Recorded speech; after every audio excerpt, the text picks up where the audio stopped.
చాలా ఏళ్ళ తర్వాత మోదీ లాంటి నాయకుడు బీజేపీలో లేరు. 2 టర్ములు వచ్చింది, 3వ టర్మ్ కూడా అంటున్నారు. అంటే అంత పెద్ద నాయకత్వం రావడం ఒక సైకాలజీ ఉంటుంది వాళ్ళకు. ఈయన 20 ఏళ్ళు ఉన్నారు, వాళ్ళ తమ్ముడు ఆయన తప్ప ఎవరు కానరారు. మీరంటే హెడ్ మాత్రమే ఉంటారని ఉన్నది కదా. మిగతా ఎమ్మెల్యేలు కూడా అక్కడక్కడ కొంత అలిగినట్లున్నా అది బయటికి రాదు, బయట తెలియదు. అది నాయకులను బాగా తెలివిగల వారిని కూడా నమ్మించడం అంటే ఎన్ని తెలివితేటలు ఉండాలి. ఈ నాలెడ్జ్ని పారామీటర్ ఏమిటి? ఇప్పుడు ఐన్స్టీన్ అంటాం కదా మనం అట్లా. ఎవరైనా ఒక పొలిటికల్ పార్టీని ఒక ఇంట్లోంచి బయలుదేరిన పార్టీ ఏదైనా కూడా అట్లే నడిపిస్తారు. ఏఎంఎం కూడా ఒక ఇంటి పార్టీ కాబట్టి మన టీఆర్ఎస్ లాగా డిఎంకే లాగా టీఎంసీ లాగా. సో ఈ పార్టీలన్నీ కూడా ఏంటి, they are all consider to be as a private limited companies. So company CEO will be the chief కదా, ఆయన ఏదనుకుంటే అదే జరుగుతుంది. కాబట్టి ఎవరి ఆలోచనలు, ఎవరి పద్ధతులు, ఎవరు ఉన్నారా లేదా అనే విషయం వాళ్ళకు సంబంధం లేదు, ప్రజలు కూడా అవసరం లేదు. ఎందుకంటే వాళ్ళని చూస్తారు. ఒకవేళ అసదుద్దీన్ ఓవైసీ గారు రిటైర్ అయితే ఏంటి అంటే వాళ్ళ పిల్లలు వస్తారు, వాళ్ళ తమ్ముడు, వాళ్ళ పిల్లలు ఎవరైనా వస్తారు. వాళ్ళ పిల్లలు, ఆయనకు 6 పిల్లలు ఉన్నారు, ఎవరో పిల్లడు ఎమర్జ్ కావడానికి 100% ఛాన్సెస్ ఉన్నాయి. వాళ్ళు అట్లే ట్రైన్ చేస్తారు కూడా, రైట్. సో ఈ రకమైన భావజాలం ఉంది కాబట్టి ఓల్డ్ సిటీలో ఉన్న వాళ్ళు ఎవరైనా సరే, లేదు ఇంకా వేరే స్టేట్లో ఉన్న కమ్యూనిటీ ఎవరైనా సరే ఆయన అంబరెల్లా కిందనే పనిచేయగలుగుతారు. ఎందుకంటే అన్ని పార్టీలు చాలా సక్సెస్ఫుల్గా కలిసి ఇండియాలో ఉన్న ముస్లిం కమ్యూనిటీకి రిప్రజెంటేటివ్ ఎవరు అని అంటే ఓన్లీ ఓవైసీ మాత్రమే చూపించే ప్రయత్నం అందరూ వాళ్ళు చేశారు. ఎందుకు చేసారు అన్ని పార్టీస్? వాళ్ళు ఎందుకు ఇవన్నీ వాళ్ళకి తెలియదా అని అంటే it is easy to manage him than any other many faces. ఒక పార్టీ లీడర్తో వాళ్ళకి కావాల్సిన అవసరమైనప్పుడు వేరే వేరే సందర్భాల్లో వాళ్ళకి నెగోషియేషన్ చేసుకోవడానికి ఒక్క పార్టీ లీడర్ ఉంటే ఈజీగా నెగోషియేట్ చేసుకోవచ్చు. 4-5 పార్టీలు ఉన్నాయనుకోండి, అప్పుడు చాలా కష్టం కదా. అందుకోసం వీళ్ళందరూ కూడా ఏం చేశారంటే ఓన్లీ అసదుద్దీన్ ఓవైసీ గారు చదువుకున్నవాడు, రైట్, అండ్ ఈ ప్లేస్ ఈ ఫార్మ్లెస్ పాలిటిక్స్. కాబట్టి ఎప్పుడంటే ఎప్పుడు ఏదంటే అది ఒక పార్టీకి బెనిఫిట్ అవుతుందంటే ఆ పద్ధతిని చేయడానికి ఎప్పుడు కూడా ఓపెన్ థాట్తో ఉండగలిగే వ్యక్తి కాబట్టి వాళ్ళందరూ కూడా ఈయనతో సాచర్యాన్ని కోరుకుంటారు మిగతా పార్టీలు. కానీ ఇక్కడ బాగా చదువరి అంటారు, ఆయన విపరీతమైన పుస్తకాలు చదువుతాడు, సాహిత్యం అని అంటారు కదా. బహుశా వారికి ఇష్టమైన పుస్తకాలు ఏమిటో నేను చదవలేదు. నాకు పలానా రచయిత ఇష్టం లేదా పలానా సాహిత్యం ఇష్టం అని ఎక్కడ రాలేదు. మరి ఇంత చదువరి ఉన్నత విద్యావంతులు కదా, తన జీవితానికి సంబంధించిన విషయాలు బయటకి చాలామంది తెలియవు. ఆయన ఏ ఆహారాన్ని ఎక్కువ ఇష్టపడతారు, లేకపోతే కనుక ఏ పుస్తకాలు చదువుతారు, ఏ పాటలు ఉంటారు, ఎక్కడ తెలియదు. అంటే ఇప్పుడు ఒకటి వాళ్ళ ఫెయిత్ సిస్టమ్ లోపల ఇంటికి సంబంధించిన విషయాలు ఎప్పుడు వాళ్ళు బయటకు తీసుకురారు. వాళ్ళ స్పౌస్కి సంబంధించి కానీ, పిల్లలకు సంబంధించి కానీ, కుటుంబ వ్యవహారాలకు సంబంధించి ఏవి కూడా వాళ్ళు నమ్మిన ఫెయిత్ ఏదైతుందో ఆ ఫెయిత్ వాళ్ళను ముందుకు తీసుకొచ్చి ప్రజెంట్ చేయరు. ఒకటి.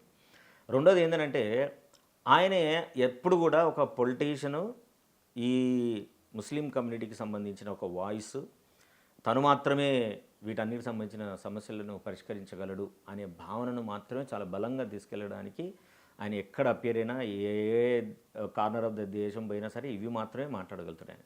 అంతేగాని తనకు సంబంధించిన పర్సనల్ ఇంట్రెస్ట్లు కానీ, తను విజిట్ చేసినప్పుడు ఎంటర్టైన్మెంట్కి సంబంధించి కానీ అవి ఏవి కూడా ఆయన పరిచయం చేయడానికి చాలా జాగ్రత్త పడతాడు. అందుకోసమే ఆయన చాలా అటైర్ కూడా చాలా అదే మెయింటైన్ చేస్తుంటాడు ఆయన.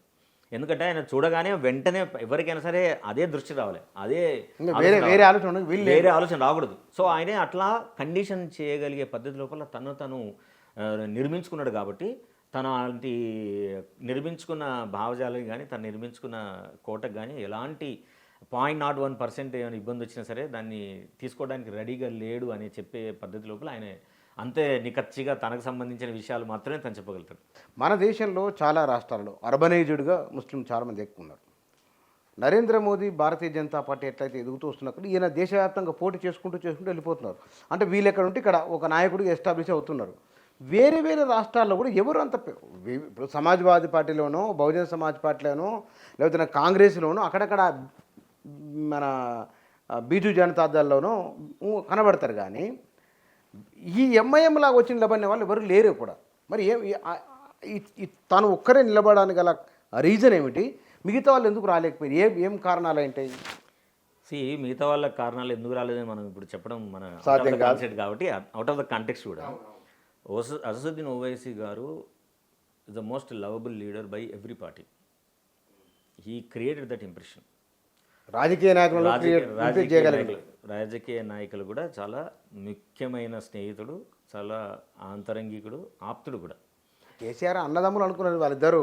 చాలా కేసీఆర్ చూపించగలిగాడు కానీ మిగతా పార్టీలు మిగతా స్టేట్లలో ఎట్లా ప్రవర్తిస్తాడు అనేది మన దగ్గర దాకా రాదు. కాబట్టి మీరు ఏ స్టేట్లో వెళ్ళి పాలిటిక్స్ చూసినా కూడా ఇంత పెద్ద చరిత్ర కలిగిన దేశం లోపల, ఇంత పాపులేషన్ ఉన్న దేశం లోపల ఇంకొక ముస్లిం పార్టీ ఎమర్జ్ కాకుండా ఉండడానికి కారణం ఏంటి?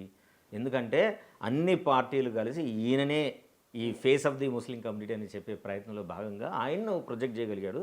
అట్లా ప్రొజెక్ట్ చేయించుకోగలిగే లెవెల్కి ఈయన కూడా తన అన్ని ఎఫర్ట్స్ పెట్టి తను ఆ స్టేజ్కి రాగలిగాడు. కాబట్టి అసదుద్దీన్ ఓవైసీ అనే ఒక ఎంఐఎం పార్టీ ప్రెసిడెంటు తనకున్న శక్తియుతులతోటి, తనకున్న ఆలోచన విధానంతో, తనకున్న విజన్ వల్ల కాంట్రవర్సీ క్రియేట్ చేస్తూ హేట్ అవసరమైనప్పుడు చెప్పి, అవసరమైతే మొత్తం వాటర్ని షేక్ చేసేసి అవసరమైన ఫిష్ను పట్టుకొని పోగలిగే ఒక ఏమంటారు క్రిటికల్ థింకింగ్ తోటి పోగలిగే లీడర్షిప్ ఉంది. కాబట్టి అసదుద్దీన్ ఓవైసీ గారు ఈ రోజున పాలిటిక్స్ లోపల ప్రముఖ రోల్ ప్లే చేస్తున్నాడు భారతదేశ పాలిటిక్స్. కానీ అతనికి అడ్వకేట్గా మనం ఇంటర్వ్యూ ప్రారంభంలో అనుకున్నట్లు ఒక న్యాయవాదిగా ఆయనకున్న ఆలోచనట్టుగా ఒక రాజకీయ నాయకునిగా మాత్రం ఇది ఒక రకమైన ఒక ల్యాండ్ మార్క్ అనుకోవచ్చు. అతని వ్యవహార శైలి ఇలాంటి వాళ్ళు ఎంతకాలం పాటు ప్రజల ఆలోచనను తమ అదుపులో ఉంచుకోగలరు? ఎంతకాలం అంటే అంతకాలం ఉంచుకోగలిగే పద్ధతి లోపల వాళ్ళు ప్లాన్ చేస్తూ ఉంటారు. ఇప్పుడు చూడండి, దాదాపుగా 30 సంవత్సరాల క్రితం, అంటే 30 సంవత్సరాల క్రితమే ఆయన లండన్ పోయడం, రైట్? ఇక్కడ ఎన్నో లా స్కూల్స్ ఉన్నాయి. ఓకే, ఎవరైనా కానీ వెస్ట్కి వెళ్ళగలుగుతారు. కానీ లా అనేది వాళ్ళ తాతగారు కూడా ప్రాక్టీస్ చేశాడు కాబట్టి దాని లెగసీ ఉండాలని సలావుద్దీన్ గారు అనుకుని ఉంటాడు. అతనికి అప్పుడు ఆ క్షణంలో నిజంగానే భారతదేశం దాటి పోవాలన్నా వద్దా, ఇష్టం ఉందో లేదో తెలియదు, కానీ మొత్తానికైతే పంపించి నేర్పించుకొని వచ్చాడు. అంటే ఏంది, అక్కడ డెవలప్డ్ కంట్రీస్ లోపల ఉన్న విజన్ అన్నీ చూసి వచ్చాడు. కాబట్టి తనను తాను రాబోయే ఒక 30-40 సంవత్సరాల పాటు రాజకీయ రంగంలో ఎస్టాబ్లిష్ కావాలి అని అంటే ఏ బేస్ మీద, ఏం పిల్లర్స్ పెట్టి మనం నిలబెట్టచ్చు అంటే, ఒకటి ప్రజల విశ్వాసం, రెండోది వాళ్ళకు యాక్సెసిబిలిటీ ఉండడు, రైట్? మూడోది మనం ఏ భావజాలం అయితే వ్యాప్తి చేస్తామో ఆ భావజాలాన్ని వాళ్ళ భావజాలంగా యాక్సెప్ట్ చేయగలిగే నమ్మకాన్ని క్రియేట్ చేయడం. వీటిని అసదుద్దీన్ ఓవైసీ గారు అబ్సల్యూట్గా క్రియేట్ చేశాడు. కాబట్టి రాబోయే ఇంకొక 30-40 సంవత్సరాలు కూడా వీళ్ళు అలానే ఉండడానికి ఆస్కారం ఉండే దిశ లోపల వాళ్ళు ఇప్పటి నుంచే వాళ్ళు బిల్డ్ చేస్తారు వాళ్ళు. అందుకే ఎప్పుడు కూడా వాళ్ళు సేవ చేసేయడానికి వాళ్ళ ఎమ్మెల్యేలు కానీ వాళ్ళ పార్టీ కానీ ఎప్పుడు కూడా రెడీగా ఉంటారు వాళ్ళు.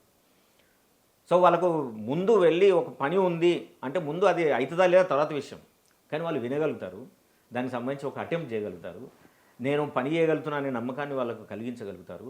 అంతవరకు చేయగలిగే స్థాయిలో ఎప్పుడైతే రాజకీయ నాయకులు ఉంటారో ప్రజలకు అంతకంటే మించి విజన్ ఉండే అవకాశం లేని వాతావరణంలో మనం పెంచినప్పుడు వాళ్ళు అట్లే ఉండగలుగుతారు. ఇది అట్లే కంటిన్యూ చేయడానికి ఎక్కువ అవకాశం ఉంటుంది.